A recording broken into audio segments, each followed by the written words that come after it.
মাগুরা মোহাম্মদপুর উপজেলা সদরের একটি ইউনিয়ন মোহাম্মদপুর ইউনিয়ন।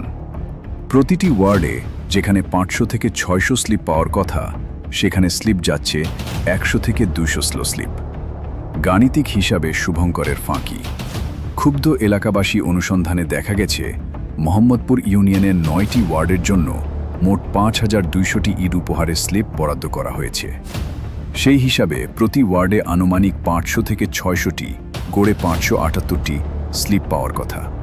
তবে কিছু কিছু ওয়ার্ডে 700 থেকে 800 স্লিপ চলে যাচ্ছে বিভিন্নভাবে। কিন্তু স্থানীয়দের অভিযোগ, কোনো কোনো ওয়ার্ডে নামমাত্র কিছু স্লিপ দিয়ে বাকিগুলোর কোনো হদিস মিলছে না। প্রভাবশালীদের পকেটে কিংবা স্বজনপ্রীতির কারণে একটি বড় অংশ সাধারণ মানুষের আড়ালেই বণ্টন হয়ে গেছে।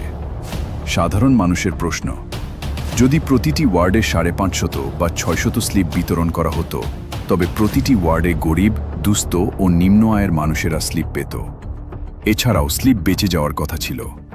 প্রতি বছরই এভাবেই স্লিপ বণ্টন করা হচ্ছে ও প্রতিবারই অর্ধেকের বেশি অসহায় দুস্থরা বঞ্চিত হচ্ছে।